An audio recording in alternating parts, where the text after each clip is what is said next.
Hamas, or the Islamic Resistance Movement, operates as a Sunni Islamist group with both political and military influence. They're in charge in the Gaza Strip, part of Palestinian territories. Origin of Hamas. It all began in the early days of the first Palestinian Intifada, a time when Palestinians rose up in protests and violent uprisings against the Israeli military presence in the West Bank and Gaza Strip. First Intifada. The first Intifada sparked on December 9, 1987, in Jabalia refugee camp. An Israeli Defense Forces truck collided with a civilian car, tragically killing 4 Palestinian laborers, 3 of them from Jabalia. Palestinians saw this as a deliberate retaliation for an earlier Israeli death in Gaza. Israel denied any intentional act behind the crash. A wave of protests, civil disobedience, and occasional violence followed. Streets became battlegrounds, marked by graffiti, barricades, and clashes involving stones and Molotov cocktails aimed at the IDF across the West Bank and Gaza. Amidst this turmoil, civil actions emerged, like general strikes, boycotts of Israeli institutions in Gaza and the West Bank, and an economic boycott refusing work in Israeli settlements.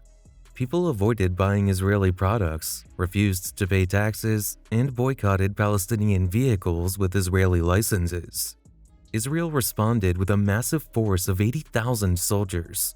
Initially using live rounds, their actions drew criticism for being seen as disproportionate to the unrest. Foundation of Hamas. During these turbulent times, 3 influential figures, including Abdel Aziz al-Rantisi, Sheikh Ahmed Yassin, and Salah Shahadeh, played crucial roles in rallying the people against Israeli forces, often following mosque services. As protests against Israel intensified, Hamas emerged, founded by al-Rantisi and Yassin. Its roots trace back to Ahmed's Mujama al-Islamiya, a religious charity linked to the Egypt-based Muslim Brotherhood, established in Gaza in 1973.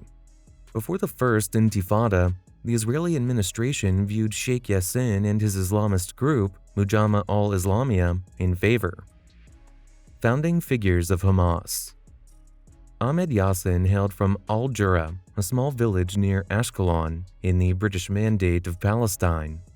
His family was compelled to flee to the al-Shadi camp after their village underwent ethnic cleansing by the Israeli Defense Forces during the 1948 Arab-Israeli War. The other co-founder of Hamas, Abdel Aziz al-Rantisi, was born in Yibna near Jaffa in 1947. His family also fled to the Gaza Strip during the 1948 Arab-Israeli War. Tragedy struck in 1956 when, at the age of 9, Israeli soldiers killed his uncle, Khan Yunis.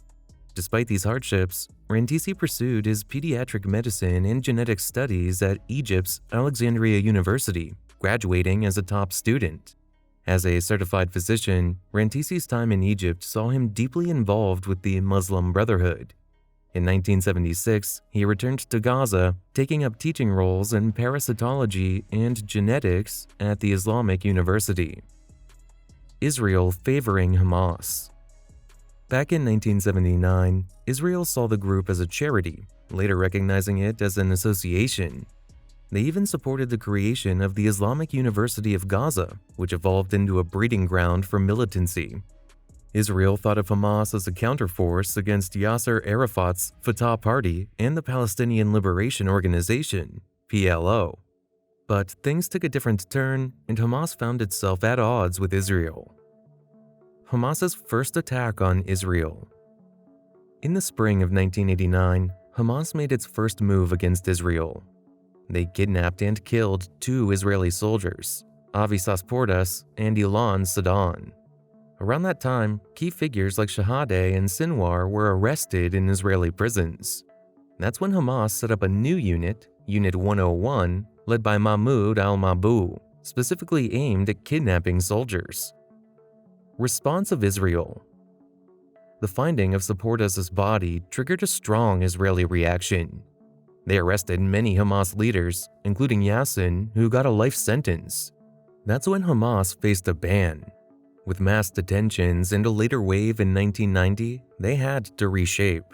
So they decentralized, spreading their operations to stay under the radar. Al-Aqsa Massacre and Hamas response. In the aftermath of the al-Aqsa Massacre in October 1990, tensions surged. Israeli forces' use of live ammunition resulted in 17 Palestinian deaths, triggered by Orthodox extremists attempting to lay the Third Temple's foundation. Black Monday's repercussions saw Hamas declare all Israeli soldiers legitimate targets, sparking a widespread call for a jihad against the Zionist enemy. Izz ad-Din al-Qassam Brigades. In response to the evolving situation, Hamas transformed, consolidating the al-Majd and al-Mujahideen and al-Falastinun units to establish the Izz ad-Din al-Qassam Brigades, their military arm. This name pays tribute to Sheikh Izz ad-Din al-Qassam, a Palestinian leader who resisted the British and whose 1935 death fueled the 1936 to 1939 Arab revolt in Palestine. Who was Yahya Ayyash? The leader of this military wing was Yahya Ayyash, an engineering graduate from Birzeit University. Renowned for his expertise in crafting bombs, he significantly boosted Hamas's offensive capabilities. Ayyash, known as al-Muhandis, or the engineer, was instrumental in shaping Hamas's adoption of suicide bombings. He advocated for escalating pressure on the occupation, stating, "We need to raise the cost of the occupation, make it more unbearable in human lives." Until his assassination in 1996, he constructed nearly all the bombs used in suicide missions. Deportation of Hamas and their response. In December 1992, Israel's response to the killing of a border police officer took a drastic turn. They deported 415 Hamas and Islamic Jihad members to southern Lebanon, then under Israeli occupation. In Lebanon, Hamas connected with Hezbollah, learning to craft suicide and car bombs. The deportations, coupled with a 2-week Gaza Strip curfew, caused a daily economic loss of $1,810,000. International outrage arose, leading to a UN Security Council resolution. In retaliation, Hamas initiated 2 car bombings and executed its first suicide bombing in April 1993, marking a shift towards deadlier tactics. This heightened violence differed from the early years of the Intifada, which initially targeted Palestinians, especially perceived collaborators. Impact of Hebron Massacre on Hamas's approach. In February 1994, during Ramadan, a tragic event shook Hebron in the West Bank. Barak Goldstein, a Jewish settler in military attire, perpetrated a brutal massacre, taking the lives of 29 Muslims praying in the Ibrahimi Mosque. This horrific incident led to further clashes, resulting in 19 more Palestinian deaths in confrontations with Israeli forces. Israeli Prime Minister Yitzhak Rabin condemned the massacre, yet hesitated to remove the settler community, fearing potential clashes with the settlers. In response, Hamas vowed retribution for the lives lost, warning Israel to distinguish between fighters and civilians. They cautioned that failure to do so might compel them to treat the Zionist community in a similar manner. Aftermath of Hebron Massacre. Following the shooting, Palestinian outrage boiled over, sparking protests and riots. Within a week, 25 Palestinians lost their lives due to actions by the Israeli Defense Forces, while 5 Israelis also perished. The Israeli government imposed a strict 2-week curfew on Hebron's 120,000 Palestinian residents, confining their movements. Interestingly, the 400 Jewish settlers faced no such restrictions. Prime Minister Yitzhak Rabin condemned the attack as a despicable act of murder, reaching out to Yasser Arafat, leader of the Palestine Liberation Organization. Addressing the Knesset, Rabin not only denounced Barak Goldstein and his supporters, but also labeled such violent settlers as outcasts, disconnected from Israel and Judaism. In response, Israel took steps such as arresting followers of Meir Kahane, limiting certain settlers' access to Arab towns, and demanding they surrender army-issued rifles. However, they refused the PLO's request for settler disarmament and the establishment of an international force to safeguard Palestinians. Hamas's shift in tactics. The Hebron massacre reshaped the course of Hamas's militancy. Initially focusing on what it saw as legitimate military targets, the group abandoned this distinction after Hebron. Sheikh Ahmed Yassin noted, "Without the 1994 Ibrahimi Mosque massacre, there would have been no suicide bombings." Musa Abu Ma'ouk blamed Israel, stating they offered to stop but were rejected. In April 1994, a suicide bombing in Afula killed 8 Israelis. A week later, another in Hadera claimed 5 lives. Hamas claimed responsibility. An October bus bombing in Tel Aviv resulted in 22 deaths. Despite a brief pause in late 1995, Yahya Ayyash's assassination reignited Hamas's suicide bombing campaign in 1996 after a massive funeral attended by nearly 100,000 Gazans. Attempted assassination on Hamas leader. In September 1997, Israeli Prime Minister Benjamin Netanyahu ordered the assassination of Hamas leader Khaled Mashal in Jordan. Mossad agents, using false Canadian passports, sprayed Mashal with a nerve agent in Amman. However, they were caught, and King Hussein demanded an antidote for Mashal in the release of Sheikh Ahmed Yassin, threatening trial otherwise. Israel complied, saving Mashal's life. Yassin's return to Gaza garnered hero status, temporarily boosting Hamas's popularity. In a press conference, Yassin expressed a desire for peace while emphasizing armed resistance until the end of the occupation. Though Palestinians were accustomed to sacrificing for the struggle, the concept of suicide bombings was new and not widely supported. In 1996, following a series of Hamas suicide bombings in response to the assassination of Ayyash, a poll revealed that approximately 70% of people opposed this tactic. Furthermore, 59% called for Arafat to take action to prevent future attacks. Rise of popularity in Hamas. The Second Intifada erupted violently in September 2000, marked by mass demonstrations and harsh Israeli counterinsurgency tactics. By July of the following year, after almost a year of intense conflict, polls indicated that 86% of Palestinians supported violence against Israelis, and Hamas's backing had risen to 17%. The unrest stemmed from the failure of the 2000 Camp David summit, which was anticipated to finalize an agreement on the Israeli-Palestinian peace process in July 2000. Violent clashes between Hamas and IDF.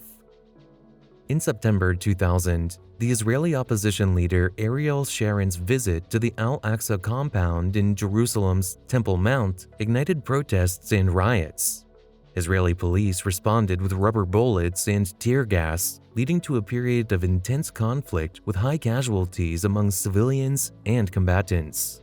Israeli forces employed gunfire, targeted assassinations, tanks, and aerial strikes, while Palestinians used tactics like suicide bombings, gunfire, stone throwing, and rocket attacks. The violence claimed an estimated 3,000 Palestinian lives, 1,000 Israeli lives, and 64 foreign nationals. During this conflict, the al-Qassam Brigades, among other militant groups, carried out military-style attacks and suicide bombings against Israeli targets. Over the years, the conflict resulted in nearly 5,000 Palestinian and over 1,100 Israeli casualties. Suicide attacks, particularly by Hamas, were devastating. In the first 5 years of the Intifada, over half of all Israeli casualties were due to suicide bombings, with Hamas responsible for around 40% of the 135 attacks during that period. On June 8, 2003, Abdel Aziz al-Rantisi directed a Hamas-led attack at the Erez checkpoint in the Gaza Strip, resulting in the deaths of 4 Israeli soldiers. Assassination attempt on Abdel Aziz al-Rantisi. 2 days later, Rantisi narrowly escaped an Israeli helicopter attack on his car, resulting in the death of one of his bodyguards, a civilian, and at least 25 others injured. Yassin criticized the outcome of the 2003 Aqaba summit. Despite initially declaring a temporary truce with Israel, it failed dramatically on June 11, 2003, with a Hamas suicide bombing in Jerusalem claiming 17 lives and injuring over 100. In retaliation, Israeli forces killed 2 senior Hamas members and 4 others. Assassination of Ahmed Yassin. On September 6, 2003, an Israeli Air Force F-16 targeted a building in Gaza City where Yassin was located. Despite the attack, Yassin miraculously survived, confirmed as the intended target by Israeli officials. Addressing the media, Yassin emphasized that the assassination policy wouldn't end Hamas. He stated that Hamas leaders were ready to be martyrs and were undeterred by death, vowing to continue their resistance until victory or martyrdom. Tragically, on March 22, 2004, at 67 years old, Ahmed Yassin was assassinated in Gaza City by an Israeli helicopter gunship while returning from morning prayers. His bodyguards and 9 bystanders were also killed instantly. Hamas accused Israeli Prime Minister Ariel Sharon of triggering a dire situation, referring to it as the gates of hell being opened. Following the attack, Abdel Aziz al-Rantisi assumed leadership of the movement in the Gaza Strip. Political engagement of Hamas. During the Oslo peace process, discontent grew among Palestinians as the on-ground reality didn't match the expectations set by peace agreements. In the 2006 Palestinian Authority legislative elections, Hamas seized on this dissatisfaction, winning a landslide victory with 76 seats, including 4 won by independent candidates supporting Hamas. In contrast, Fatah only secured 43 seats. International observers hailed the electoral process as competitive and genuinely democratic. Countries like Egypt, Saudi Arabia, Qatar, and the United Arab Emirates urged the United States to engage with Hamas, arguing against penalizing Palestinians for their democratic choice. This viewpoint gained support from the Arab League a month later. Administrative change in Gaza. After winning the elections, Hamas took charge of Gaza and implemented significant changes. The region was in disarray due to economic sanctions imposed by Israel, with the United Nations, the United States, the European Union, and Russia depleting the Palestinian Authority's resources. Mafia-style gangs and terror cells inspired by al-Qaeda had spread. Hamas acted decisively, restructuring the police and security forces to combat crime and gangs. They ensured no groups openly carried weapons or committed crimes with impunity. Citizens began paying taxes and bills, and authorities took on responsibilities like garbage collection and criminal incarceration. The goal was to bring order to a chaotic situation. Hamas offers truce. In early February 2006, shortly after their election victory, Hamas extended an olive branch to Israel, proposing a 10-year truce. They sought to complete Israeli withdrawal from the occupied Palestinian territories, including the West Bank, Gaza Strip, and East Jerusalem, along with recognition of Palestinian rights, including the right of return. However, this truce didn't mean a permanent end to armed operations against Israel, and it wouldn't prevent other Palestinian groups from conducting such operations. The international community, represented by the United States, Russia, the European Union, and the United Nations, outlined conditions for continued assistance to the Palestinian Authority. These conditions included renouncing violence, recognizing Israel, and accepting previous Israeli-Palestinian agreements. Hamas refused to meet these demands, leading to the freezing of all international aid to the Palestinian territories. Civil War, Hamas vs. Fatah. The new leadership faced not only international pressure, but also escalating tensions between Fatah and Hamas militants. Fatah commanders resisted government orders, leading to a campaign of demonstrations, assassinations, and abductions initiated by the Palestinian Authority against Hamas. As expected, Hamas retaliated.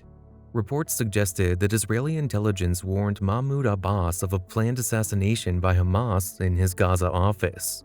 Hamas saw Abbas as an obstacle to their complete authority over the Palestinian Authority. Hamas leader Mohammed Nazal accused Abbas of aiding the besiegement and isolation of the Hamas-led government. The power struggle between Fatah and Hamas remained tense. Mecca Agreement. In February 2007, negotiations sponsored by Saudi Arabia resulted in the signing of the Mecca Agreement between Hamas and Fatah to establish a united government. Mahmoud Abbas signed on behalf of Fatah and Khaled Mashal represented Hamas. By March, the Palestinian Legislative Council had formed a national unity government, with 83 representatives in favor and only 3 against. Regrettably, in June of the same year, renewed fighting broke out between Hamas and Fatah.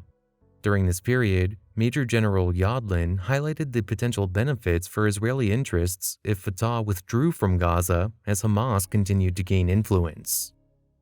Battle of Gaza.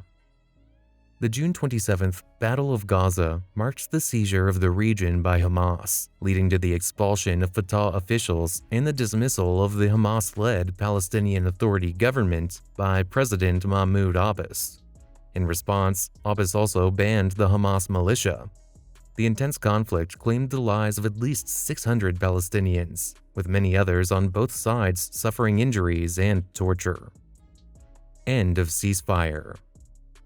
On June 9, 2006, a tragic event unfolded during an Israeli artillery operation on a bustling Gaza beach, resulting in the loss of 8 Palestinian civilian lives.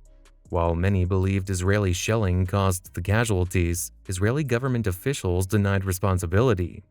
Tensions heightened when, on June 10th, Hamas officially withdrew from a 16-month ceasefire, claiming responsibility for subsequent al-Qassam rocket attacks launched from Gaza into Israel.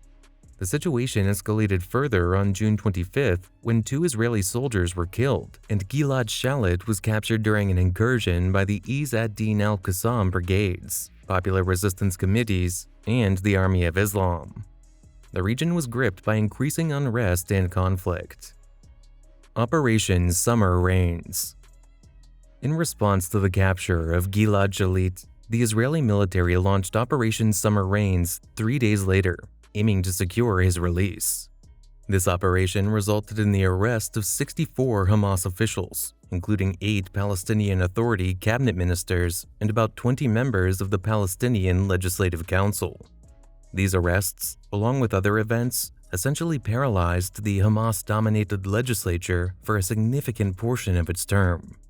Gilad Shalit remained in captivity until 2011, when he was eventually released in exchange for 1,027 Palestinian prisoners.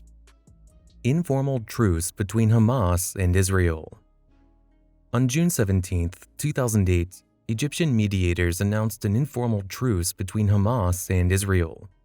Hamas pledged to halt rocket attacks on Israel, while Israel agreed to allow limited commercial shipping into Gaza.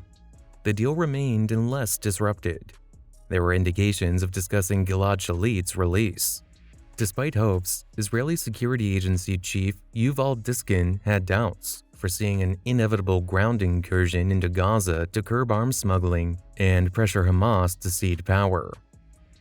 Hamas violates truce, sparks conflict. As Hamas cautiously upheld the ceasefire, occasional breaches occurred from other groups, sometimes against Hamas's wishes.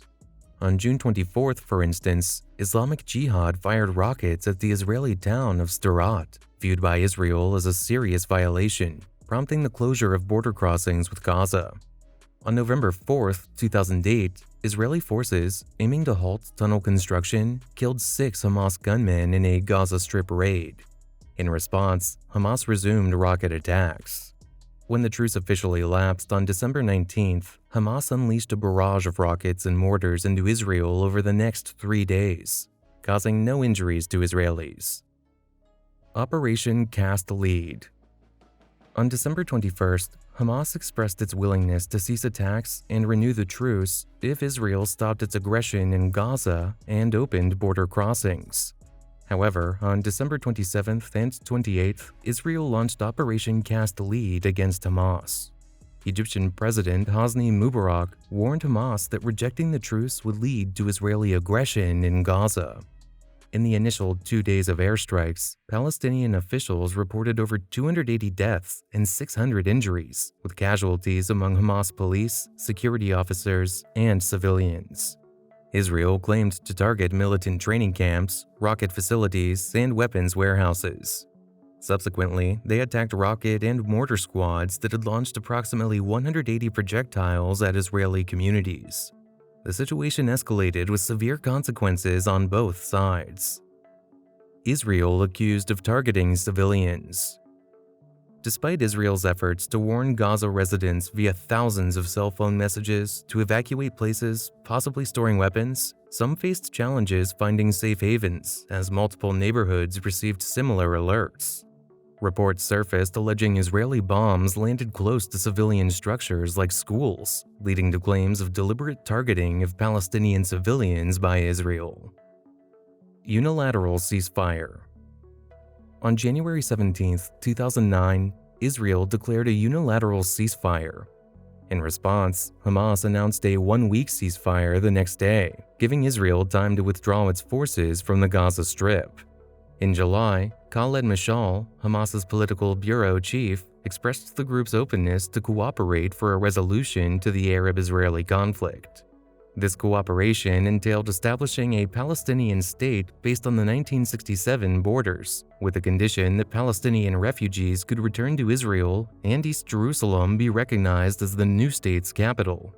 By August, Mashal signaled a willingness to engage in dialogue with the Obama administration, acknowledging a more favorable approach than former President George W. Bush. Mashal emphasized, "As long as there's a new language, we welcome it, but we want to see not only a change of language, but also a change of policies on the ground. We're prepared to cooperate with the US or any other international party that would enable the Palestinians to get rid of the occupation." Hamas and Fatah joining hands. In March 2012, Mahmoud Abbas made a significant statement, stating that political differences between Hamas and Fatah had diminished.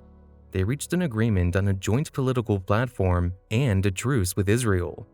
In an interview with Al Jazeera, Abbas disclosed that the period of calm was not limited to the Gaza Strip, but extended to the West Bank. Additionally, they agreed on peaceful, popular resistance against Israel, the establishment of a Palestinian state along the 1967 borders, and the continuation of peace talks, contingent on Israel ceasing settlement construction and accepting their conditions. The dynamics between Hamas and Fatah were evolving, fostering a sense of collaboration. Failed attempts, Palestinian elections. 2 years later, there was an agreement to establish a compromise unity government, and elections were initially scheduled for late 2014. However, these elections didn't take place. Subsequently, a new agreement aimed for the next Palestinian general election at the end of March 2021, but didn't occur. In 2013, despite several weeks of indirect three-way diplomacy involving representatives of Hamas, Israel, and the Palestinian Authority, no agreement was reached. Operation Protective Edge. Inter-Palestinian reconciliation talks hit a roadblock, leading to 5 rocket strikes on Israel by Hamas during President Obama's visit to Israel. This prompted Israel to launch Operation Protective Edge on July 8, 2014, in response to the kidnapping and murder of 3 Israeli teenagers, and increased Hamas rocket attacks from Gaza. The conflict lasted for 7 weeks, resulting in a permanent ceasefire, but not before causing over 2,200 casualties and more than 10,000 injuries. Great March of Return. Between 2018 and 2019, Hamas joined the Great March of Return along the Gaza-Israel border. The marches happened every Friday from March 30, 2018 to December 27, 2019. Tragically, at least 183 Palestinians lost their lives during these demonstrations. Israeli forces were involved in the deaths of a total of 223 Palestinians in this period. The protesters demanded the right for Palestinian refugees to return to their original lands in Israel and opposed the blockade on Gaza by air, land, and sea, along with the U.S. recognition of Jerusalem as Israel's capital. Sheikh Jarrah and al-Aqsa Mosque conflict. In May 2021, tensions flared up in Sheikh Jarrah and the al-Aqsa Mosque compound in Jerusalem, reigniting clashes between Israel and Hamas in Gaza. The intense conflict persisted for 11 days, causing the tragic loss of at least 243 lives in Gaza and 12 in Israel. Current Hamas-Israel War. On October 7, 2023, Hamas initiated an invasion of Israel, catching many by surprise. Leading up to the attack, Hamas misled Israeli intelligence, making it seem like conflict wasn't likely. The assault began with a 3,000 massive rocket barrage from Gaza into Israel, and hundreds of Palestinian militants breaking through the Gaza-Israel barrier. Strangely, there was little resistance at the usually well-guarded border. The invaders quickly overran military and police facilities, advancing 14 miles into Israel. Around 1,400 Israelis lost their lives, including 260 civilians, and many were injured. At an outdoor music festival, Supernova Sukkot gathering, during the Sukkot holiday near Re'im Kibbutz, many were taken hostage. It was the worst act of terrorism in Israeli history. Hamas called it Operation Al-Aqsa Flood, involving massacres in other Israeli communities like Nativ, Ha-Harasa, Be'eri, Kfar Aza, Nir Oz, and Holit. Civilians and soldiers were taken to Gaza, including women and kids. Israel responded with strikes and declared war on Hamas a day later. The defense minister urged northern Gaza's evacuation, emphasizing the need to protect civilians from the conflict. But the war is still ongoing, resulting in over 20,000 Palestinian and about 2,000 Israeli deaths so far. As we conclude our exploration of the region's complex history, filled with resilience, challenges, and untold human stories, click here to watch the untold story of wealth, power, and scandals, the Rothschild family history. See you there with just a click.